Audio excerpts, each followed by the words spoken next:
welcome back to another episode of Tainted Warriors. I'm Nicole. And I'm Mikey. This week, before we get to the question of the week, I'm just going to let you know we're going to talk a little bit about crazy-ass mother who, murdered her 2 husbands, tried to frame her daughter. We're going to try to shed a positive light on it a little bit, I think. Mm-hmm. And we kind of have a personal tie to this. We knew the girls. We worked with them at the time that everything transpired, and we're pretty friendly with them. Mikey, I would say more than me, but yeah, I was gonna say we got along, we hung out, and not really hung out, but we knew them pretty close. I would say they were, when you're young, they were the type of people you got excited to go to work and see after a long day at school. Yeah. So, but before we get into it, let's do our question of the week. Woo-hoo. Which I totally forgot about, if I'm being honest. It is, if you could go back in time, would you do any part of your life differently? You go first. I mean, my answer is going to probably be a little boring. I'm going to have to say no. I really am. Really? Yeah. I think everything that I've done has been a life-changing thing. It's not been the best, but it's made me learn every single, it's helped me grow.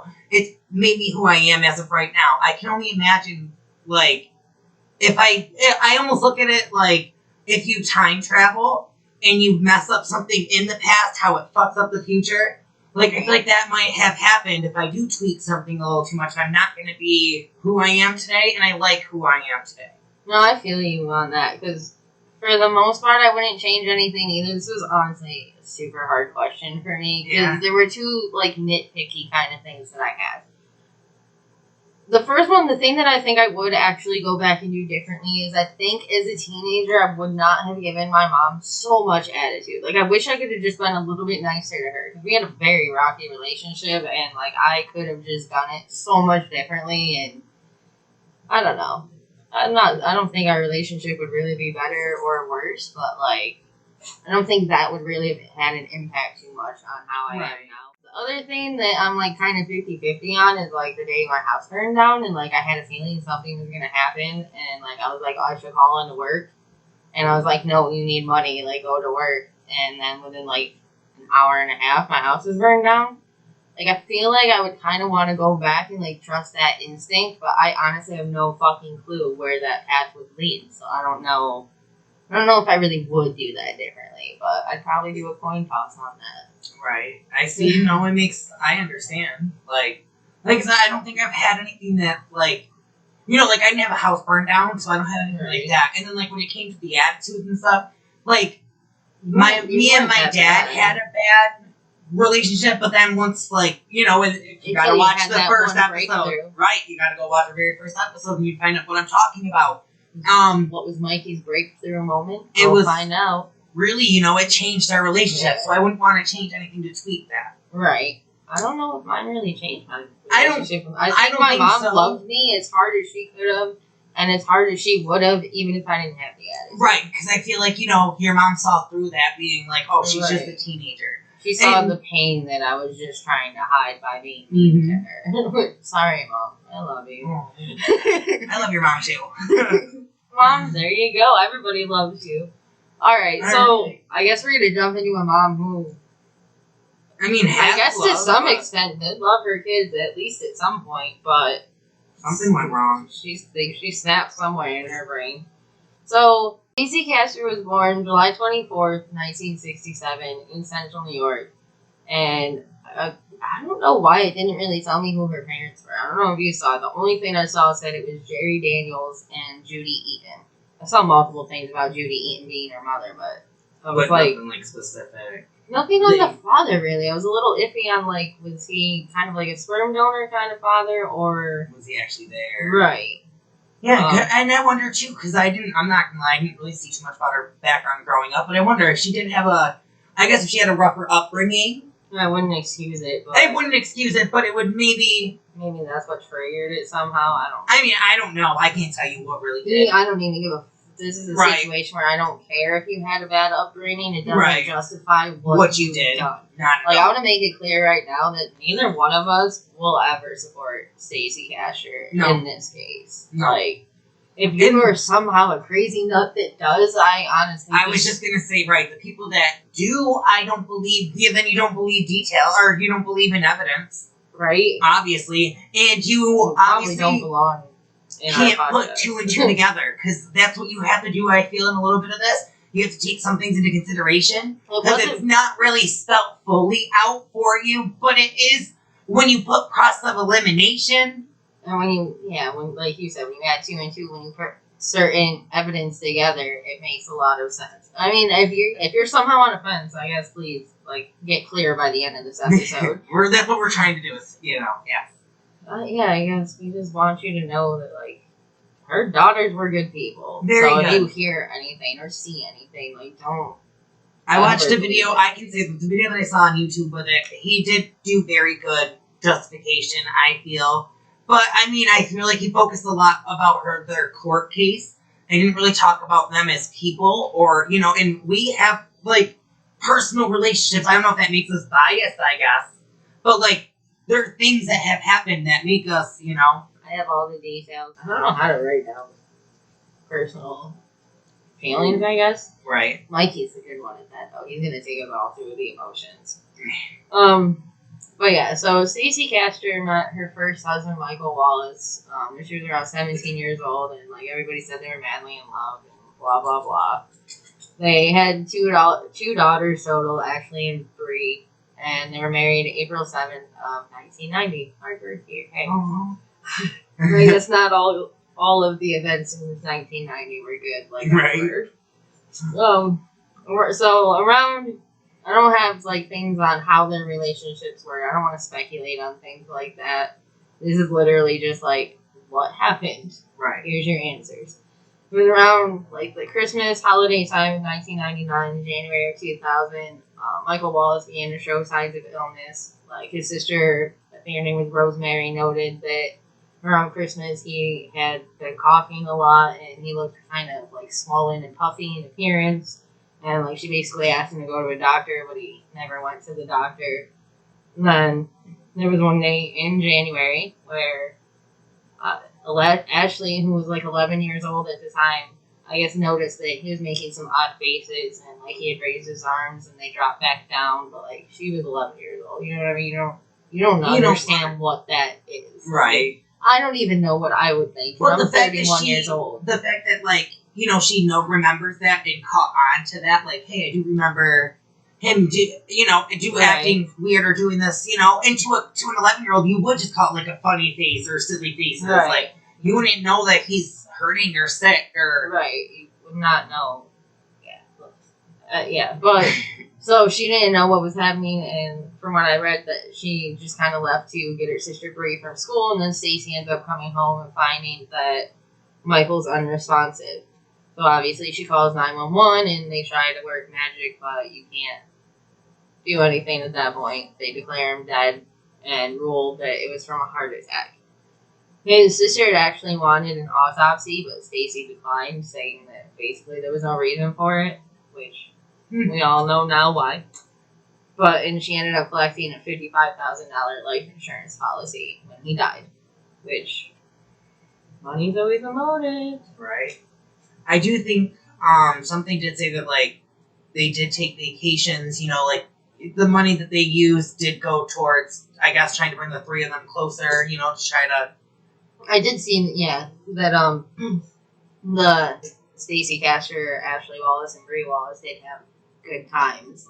They did have vacations. They loved their mom. Their mom loved them. Right. I don't know what the hell got triggered in Stacey's mind at these various points. But it doesn't, you can't love someone enough to justify her actions. So, and it's just really sad because they literally, they deserve that love and nothing more than that love. And you have to take into consideration, that's the person that gave you life and the person that, that we, at the beginning of this very episode, I just said to Nicole, I love your mom. That's right. Mothers. So the fact that you have this almost conflicting, you never want to believe it. Right. I wouldn't ever believe, that your mom took your dad and then took your stepdad and then tried to... And I mean, at this point, I don't believe that, through Michael Wallace. I don't believe that they are looking at this as a... There was no suspicion. Right. So, it's a heart attack, and even, like, you know, so the girls aren't thinking at this time, you know, oh, my mom's a killer. Right. You know, so they have years of this freedom with their mom and this love. And then she meets David Castor. In 2001, Stacey actually met David Castor through her boss, and she ended up marrying him in August of 2003. Ashley and Bree ended up living with Stacey and David, but David's son, David Jr., did not. I think he said he was older, so he probably... Yeah, I wasn't so older. I don't know. I'm not... Right, I know. I was just saying, like... But it's like, either way, he didn't need... I guess I was speculating.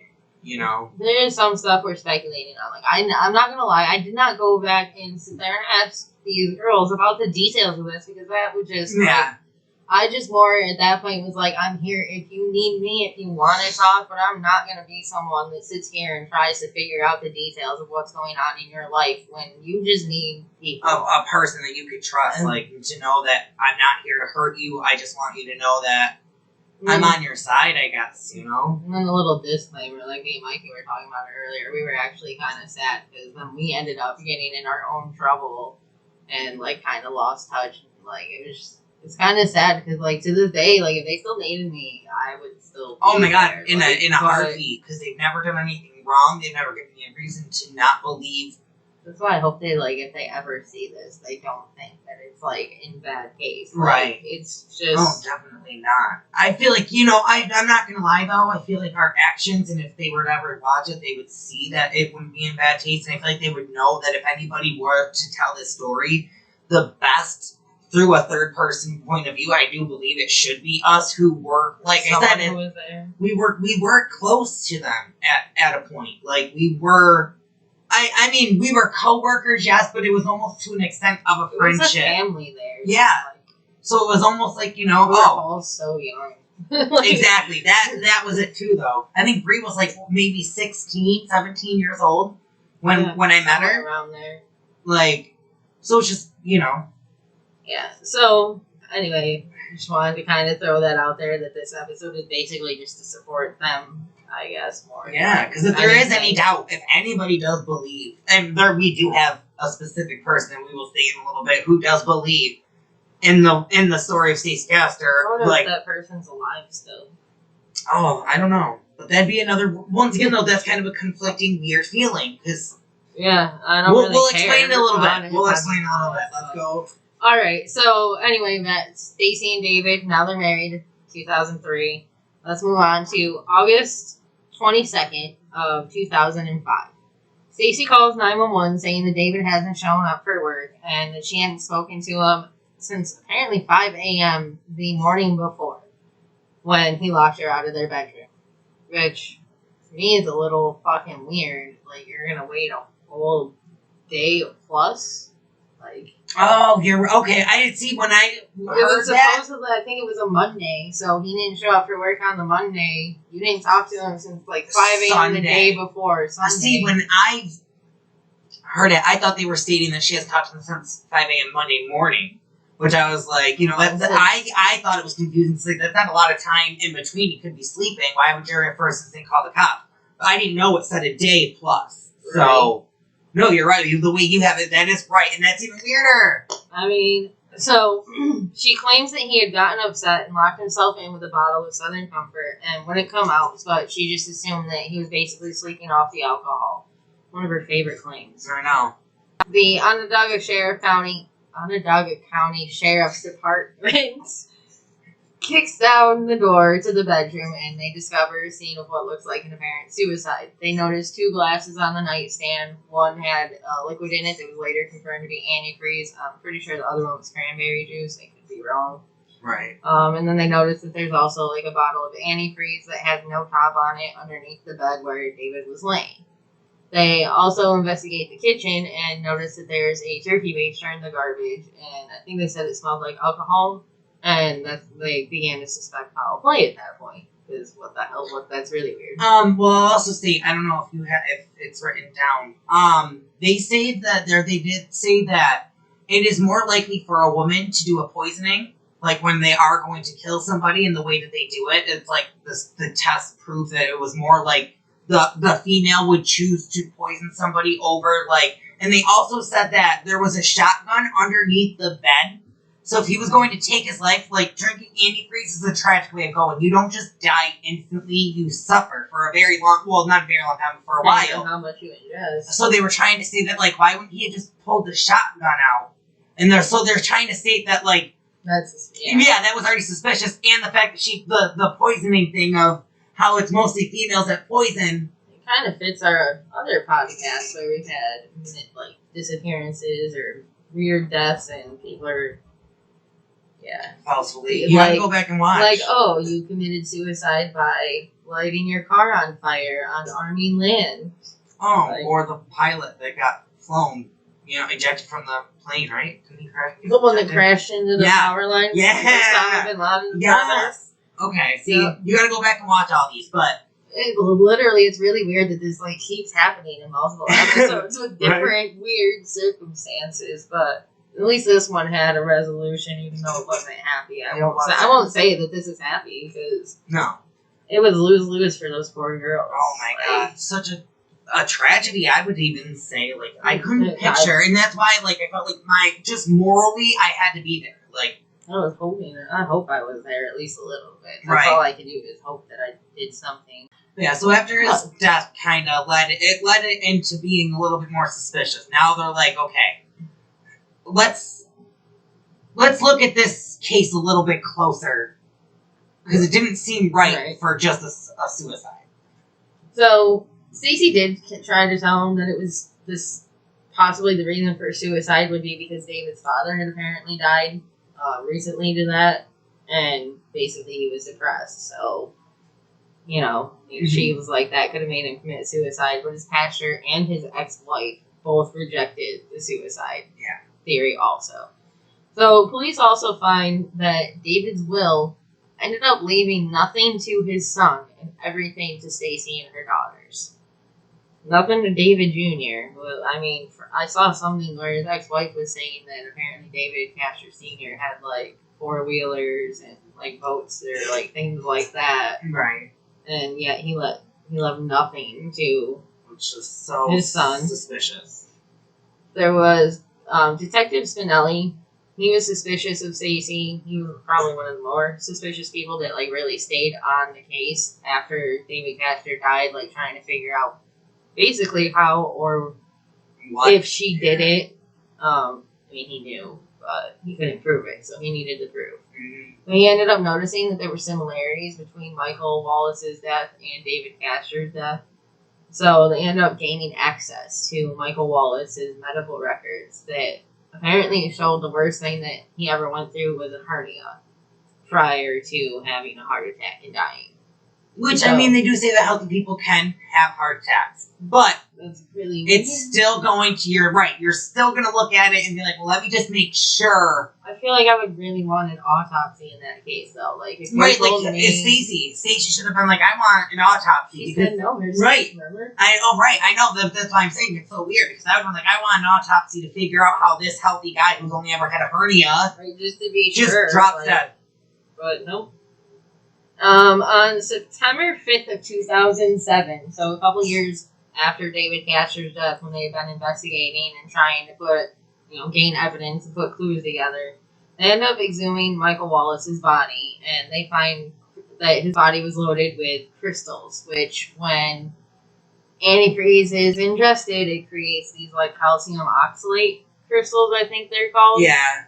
That, I mean, they're like in your kidneys, they're in your organs, like you can see this even after death. Yeah, they stay in there. So they find those, which they confirm is consistent with the antifreeze poisoning. And then 2 days later, on September 7th of 2007, police brought Stacey in for questioning.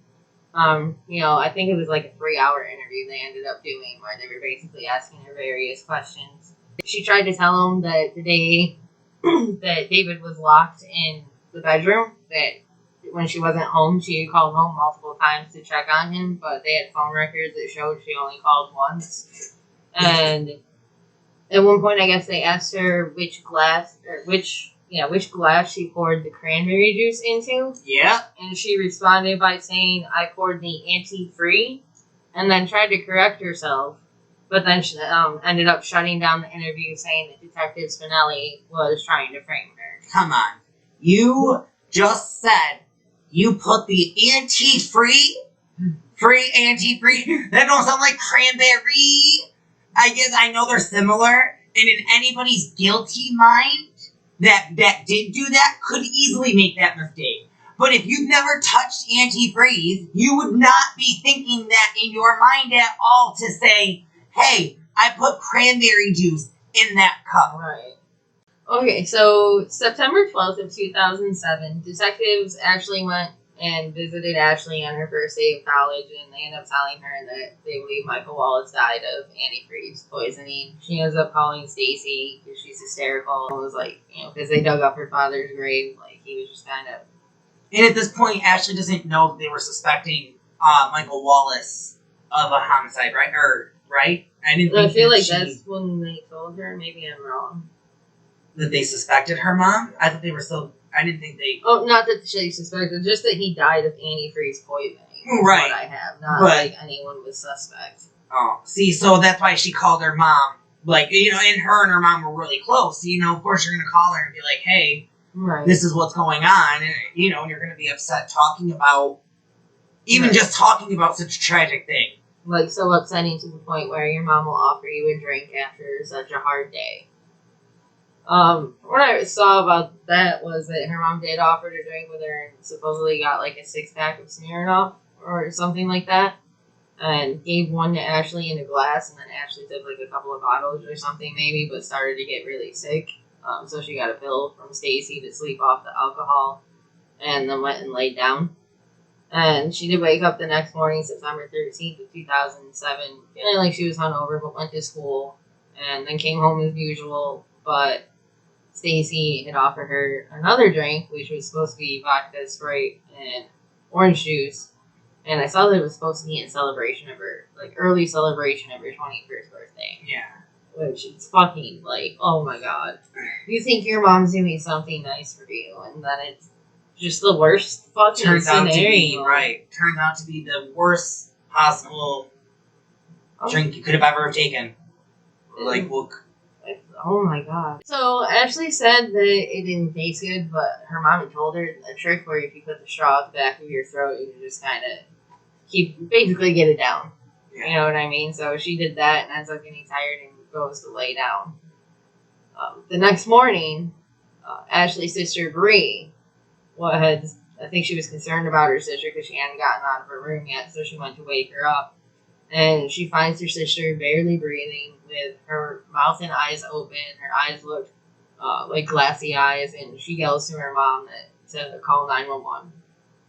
Stacey calls 911, and as she's on the 911 call, me and Mike talked about this earlier, she made sure that she mentioned that Ashley had drank a whole bottle of vodka, had multiple medications that were mixed in that she had taken, and left a note basically claiming guilt for the 2 murders of her father and stepfather and saying she was taking her life.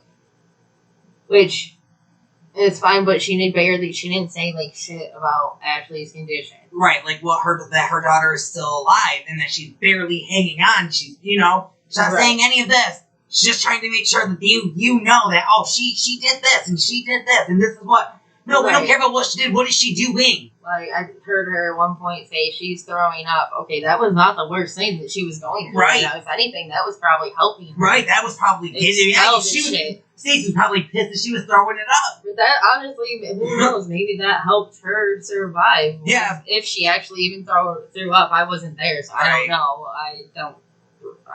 I don't know if Bree ever said anything about her throwing up. Remember. So. I do, but you gotta think, though, within... I don't know. I would not even remember. I would not know what was happening in that moment if I were Bree. I would be so fucking terrified, and all I would care about is getting my sister. Right, because then now you think about the moment because now you think about it in this moment of Bree is just now learning, really learning out or figuring out that her sister, who she's so close to, has now taken confessions and said, I killed Dad. I killed her stepdad, and now I'm killing myself. I'm going to leave you here, Brie, by yourself with Mom, because it's better for me to take my own life, because I feel so sad about it now. Right. Even though I killed Dad at 11 years old, I just now feel so guilty. Actually, I have the note. If you want me to read it. I mean, sure. But yeah, like, now Bree is thinking in this time, like, okay, my sister, who I'm so close to, has now just done this, but I don't care about that at the moment. I just want her to be okay. Wow, you know? Spelling sucks. Ashley's a college student, too, at this time. You know what I mean? Right. So Ashley was a college student, but this is the note that she supposedly left with lots of typos and bad grammar. I don't even think I see a period in here. Oh yeah, somebody did say that. It was no punctuation at all. It was a whole 750 letter, no punctuation in between. I'm gonna try to read this to you guys, and I may stumble because I really believe in punctuation. So. I mean, I don't as much, but even you can justify. I use exclamation points as a period. Right. Or, you know, so I'll use something so we know the sentence. To end that sentence. Alright, so it says, Mommy, when you read the letter, just remember I love you and everything I did because I love you. I'm sorry all of this is happening to you, but now everyone is going to know what really happened. And they know it wasn't you, it was me. None was ever supposed to know about Daddy. I told you when Daddy died it was all my fault, and it was Daddy was doing things you never knew about. He was drinking when he was at Pick and Pull house, and at Lisa's house he was smoking pot. Again, too, I saw him. He was mean to you and me, and he only ever loved Bree. I couldn't let him do those things to you anymore. I don't remember how things were, but I do. And I didn't want to live every life like that. Wait, like, can you figure out where you are 1 second? Yeah. And pause? Yeah. So as she just said, though, I don't remember. But yet you're claiming you remember all this shit, though. This is so hard to read. Right? I bet, but that's why I wanted you to pause for a second, because you literally just said it. So you just went through, 4 things that she's claiming she remembers that he did to her, but then in the same sentence, because it doesn't stop, it says, I don't remember. To be clear, also, that would be things that an 11-year-old is remembering. Like, I know she's older at this point, but she would have had to remember that from being 11 right, or you'd have to know what pot is at 11 years old. Which, I mean, I'm not saying is not possible. You could know what pot is at 11 years old. I'm just saying, like, you have to know that. You have to know that he's drinking in all these places. The Pick and Pull house? That's oddly fucking specific for being for an 11-year-old. No. How you just said 4 things that he was doing, but then you say, I don't remember. Right. Then you just concluded, you just physically, I wonder if anybody else has ever caught that. Probably half the reason that forensic files caught on, and like this became kind of a forensic case, like for computer science and everything. Oh yeah, that's true. So, guys, there is literally a lot more to this. Like, I'm sorry, I didn't realize how long it was gonna take because she can't fucking type. Wow, I can guarantee you this wasn't Ashley. No, because Ashley was very smart. She was very literate, and I'm pretty sure I remember her being good at English, like excelling English.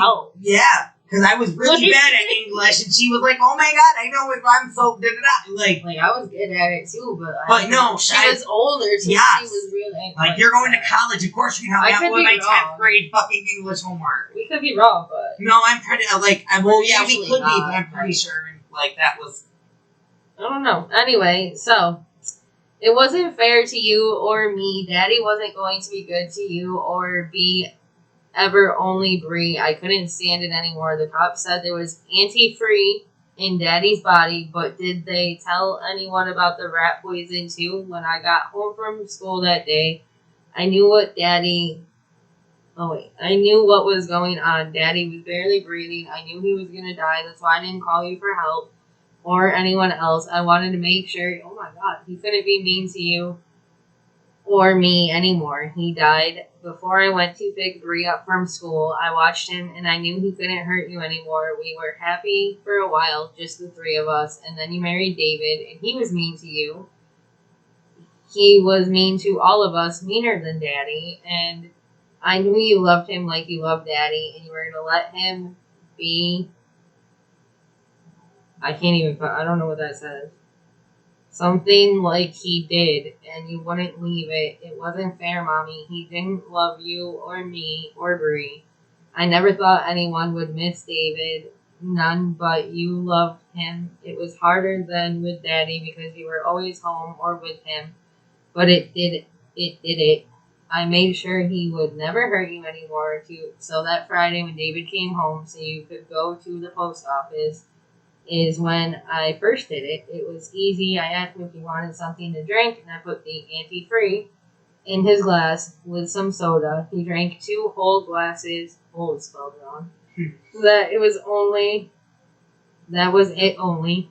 Jesus. How did the police read this? Right.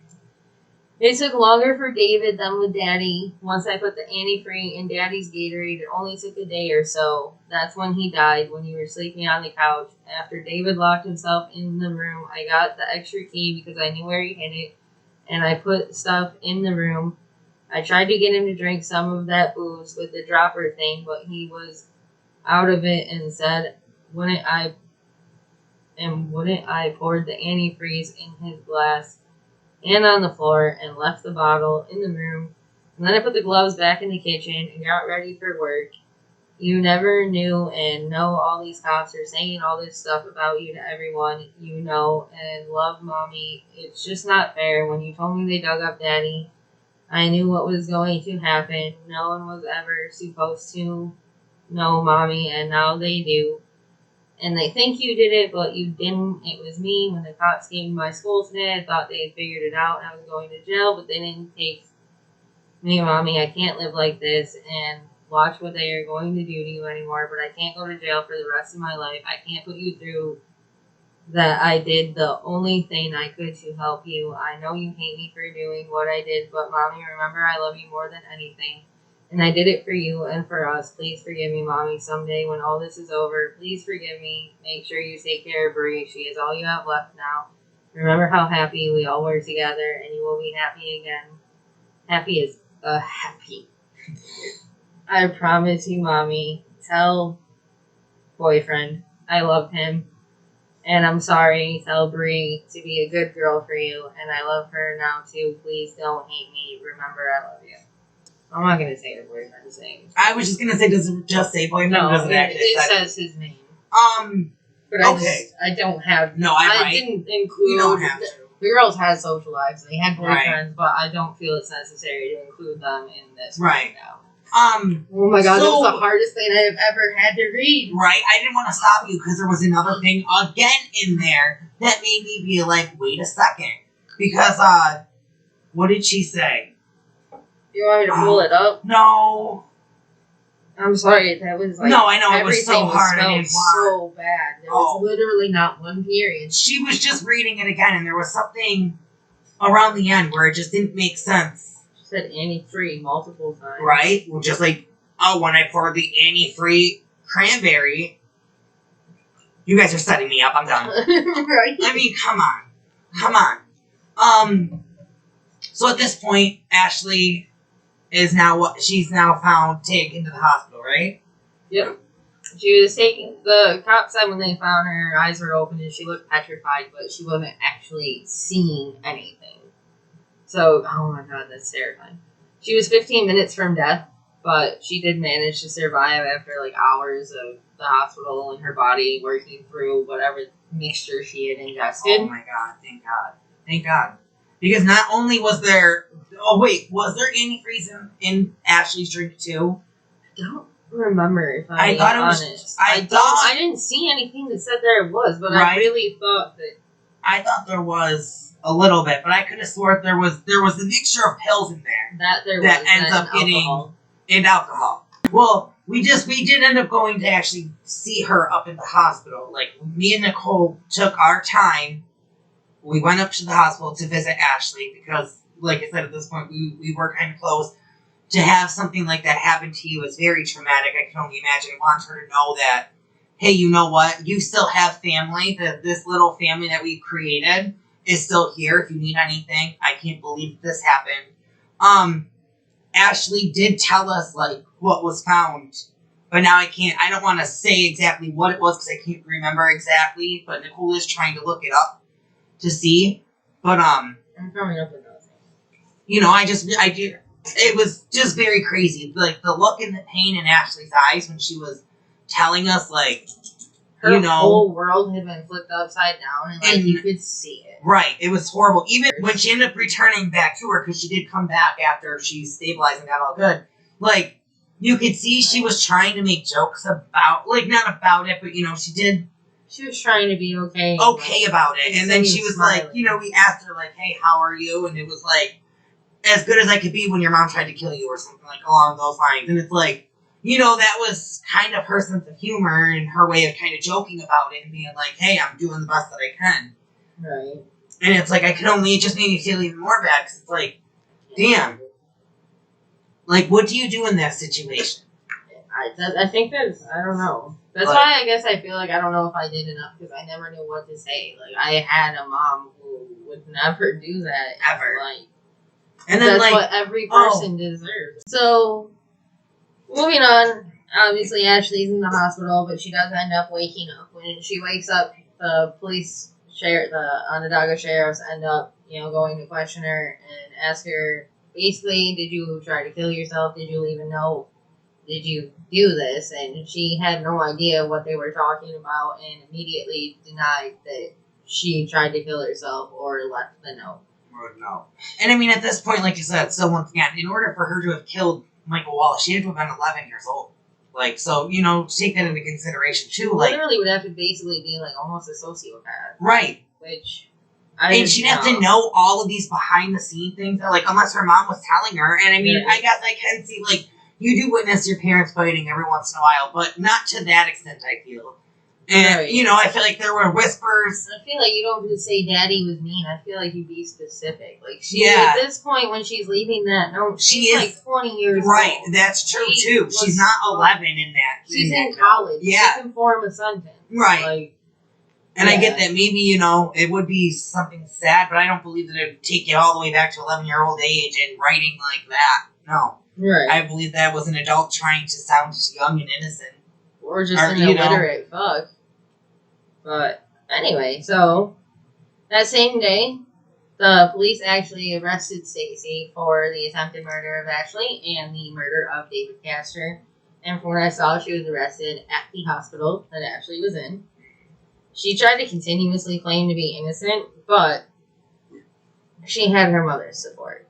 Her mother apparently believed that her daughter, Stacey, could not be a killer. She thought it was all true, and this brings us back to what we were just eating earlier, which is why we were saying, hold on, you know, wait till we get there. Because now think about this.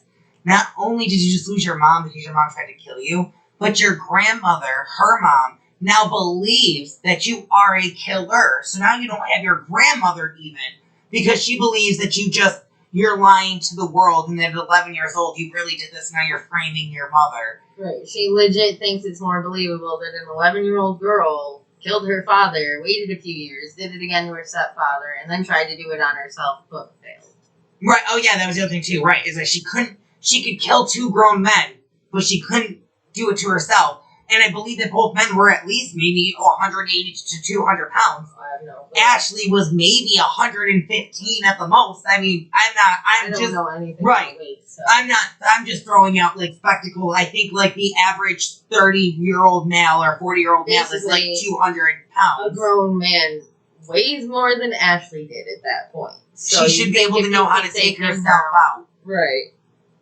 And, I mean, I don't know if she had any antifreeze in her system. It seems weird that that's going to be your method of killing everyone else, but you're not going to include even a little bit in you. Like, make the perfect lethal thing. Like, yeah, right. You want to show the world. Like, right, because, I mean, that's the other thing. Wouldn't you want to show the world that it was you, so you'd want to go out that same exact way? Move? Right. Like, yeah. I don't really know.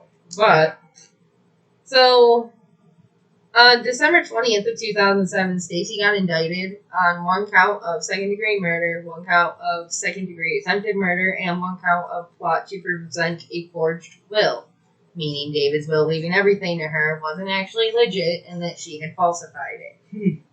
So the trial's going on, and on September 25th of 2008, the judge ruled that Michael Wallace's death could actually be used as evidence against Stacey as well, because obviously it had similarities.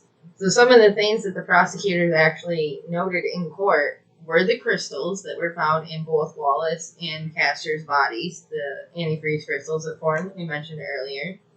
There were fingerprints that belonged to Stacey on the bottom of the glass they found on the nightstand that had contained antifreeze. And they couldn't figure out at first why your fingerprints are on the bottom of the glass, but when they thought about it, if you were holding the cup up to someone's mouth to get them to drink, your fingers were down the bottom. Do you know, I didn't look this up specifically, but were Ashley's fingerprints found anywhere? Not from anything I was going to say, anything that I've seen, nothing ever said Ashley's fingerprints were anywhere. I mean, they may have been found, on the computer, because the computer was, a family computer. Ashley had her own account, Stacey had her own account. But they went further into the computer. Right. You have that, right? Yep. Okay. The turkey base. Before I go into the computer, I'll first say that David's DNA was found on the tip of the turkey baster also, the one they found in the kitchen garbage. And from what I saw, that was actually found to also contain antifreeze. Yeah, it was just at the tip. There wasn't any at the ball part where you squeeze to put the liquid in. Just his DNA is on the tip of that. Yep. How did you do that? What do you do? Fucking become a walrus and decide to just... literally just... tip it you up? were forcing it through his lips because they wouldn't open, basically. Yep. That's what I'm gathering. Mm-hmm. So now we'll move on to the suicide note. As you heard when I just read that, the word antifreeze was used multiple times without the Z, which was the same way Stacey had said it during the interview back in September. So they took note of that also and used that against her. But obviously, Ashley knows how to say antifreeze. Right. I'm sure she probably said it at least once when she was on the stand. Right. So there were also timestamps of drafts of the note. So Microsoft Word and programs like that generally save rough drafts for you. So in case your program shuts down unexpectedly, you can recover at least some of what you've lost. They found drafts of this note had been made on September 11th and before 3:30 p.m. and on September 12th before 2:25 p.m. Which at those times they were made on Stacey's account while Ashley was at school. Right, that's why it was important that it was before those two times, because Stacey was claiming that she wrote the note, but she couldn't have wrote the note when she was at school. And that's why they made sure to check it, and it was written before 3:30 and 2:35 because Ashley would not have been home to access the family computer. And obviously, police did do their footwork and went back to the school and confirmed that Ashley was at school at those times as well. Stacey was ultimately found guilty. She was sentenced to a minimum of 50 years in prison with no option for parole for her crimes against David and Ashley, so the second-degree murder and attempted second-degree murder. I did see that with that being her sentence, they felt that it was unnecessary to convict her of the murder of Michael Wallace. Maybe it just didn't go to trial for that, because remember, she wasn't charged with that in this trial. Right. That would have been a separate case. Charged her. But she was already going to be in prison for at least 50 years. And, I think she was around 30s at that point.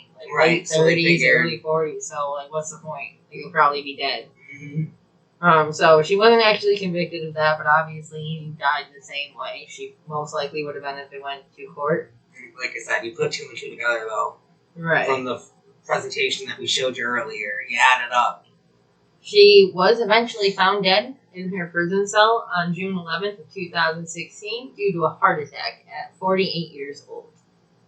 Which, I'm not going to say I'm happy about a death, but I feel like if there's any kind of ironic justice, the fact that she died of a heart attack, when that's how she let everybody believe that Michael Wallace died of a heart attack, and then you died of a heart attack. No, I hear you. I totally agree with that. Not that I'm happy that she passed, only, but I guess it's a karma feeling. I guess, however, Ashley and Bree would have wanted it is what I would have wanted. I do feel like they still, you even saw when they got sent, or when they sentenced her, they did break down and cry. If you ever watched they basically did it Was it for the sentencing? Like before the sentencing when people with families will ever talk? Oh, I can't remember. I don't know. There was some point at the end where Ashley basically made a final statement and like it was Bree was standing right next to her and it was like literally it's the most heartbreaking thing you can watch. If you don't fucking cry, like you're like I said, you just gotta put yourself in their situation of like their mom, the person that they knew, because like I said, even at times of growing up, it was just the three of them, right. Obviously. So there's so many years. memories and then you just have to find out one day that not only did she do these bad things to your stepfather and father, but she could have taken Ashley's life, and then Bree wouldn't have had anybody. Like, and for the record, because I know I didn't say this, I guess I kind of assumed that it went without saying, but in case it needs to be said, from the get-go, like, Bree did side with Ashley. Like, there was never a point when Ashley was awake and Bree was like, oh my god, you killed our dad. Like, no. She always sided with Ashley that, like, their mother did this horrible shit also. Mm-hmm. Yeah. And then they did have support of, like, the boyfriend's families also. There was one that I believe they ended up living with afterwards that really, like, showed them how love could be in a family. Right. I would think. Happy, good. They just, I want them, if they ever see it, or to anybody that ever runs into them, to know that they deserve the best. They were the best girls we've met. They didn't deserve this tragedy that happened. I do believe that Stacey deserved what she got only because of what she did. I did see a quote from Ashley, and it was 2020 in Oprah Daily, where she said, as hard as it is to get up every day and put a smile on my face, I know that I have to, because if I don't, then Stacey won. And, like, that's so heartbreaking, and also, like, so, like, you were the strongest person ever. But, like, that's heartbreaking. I hope that one day, like, that's not necessarily how she feels. Right, like, I hope she wakes up for herself. Because she wants, like, she's happy. Yeah, I understand, yes, because she deserves the life that she's going to live. But then again, I mean, how do you get that out of your brain? Right, it's so hard. I understand if that's always the attitude, but I hope that, like, it can go beyond that, and that Stacey doesn't even have to be a thought in her mind like that. Right. I'm glad that we did this video because I've always wanted to talk about it. I hope that we did it justice. I hope that you guys like this video. Really, we said the most important part of it was just like support for Bree and Ashley. Like, right. I just want to reiterate that they're good people. Right. I just want the thing to go out there. Like, and I never saw the Lifetime movie that was built of like that was about them either. Like that was the Stacey Castor movie. I didn't watch that. I didn't much care for it. But. So see that, like, I don't want things like that. I want people to know that this is the truth. Like, what we're telling you is from a personal and from a real perspective. I looked at a lot of local news articles. I remembered things, like, it would bring up things that I remember from them. Right. Things I learned after. So I just wanted them to know that I love them and that they didn't deserve this tragedy and that they always have family here, no matter what. We do have a Sound of the Week, kind of an honor for them because obviously when this all happened, it was bad, and it could have taken it could have led both girls down a very dark path, but instead what I've seen, they're doing good. Like, they both basically created lives for themselves and aren't like stuck in the past as miserable people, but are instead building futures. Right. So for this week we decided to make the song.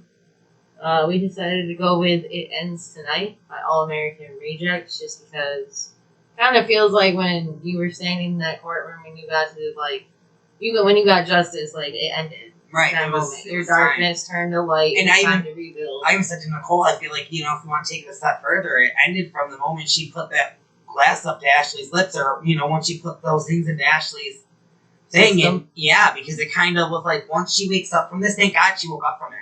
Because once she does, she's going to have to realize that, I wonder if there was some divine intervention there. Like I said, I wonder if she really did. 15 minutes before. I really wonder if there's, I really think she was throwing up.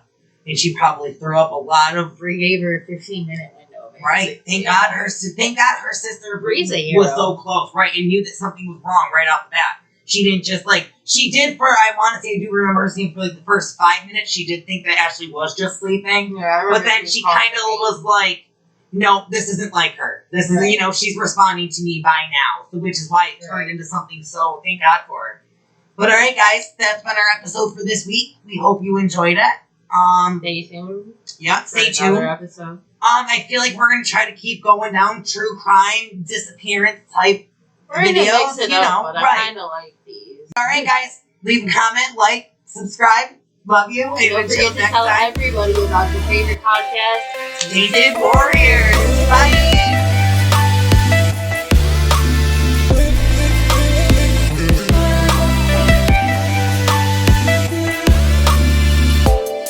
Tainted Warriors, a TW Productions podcast.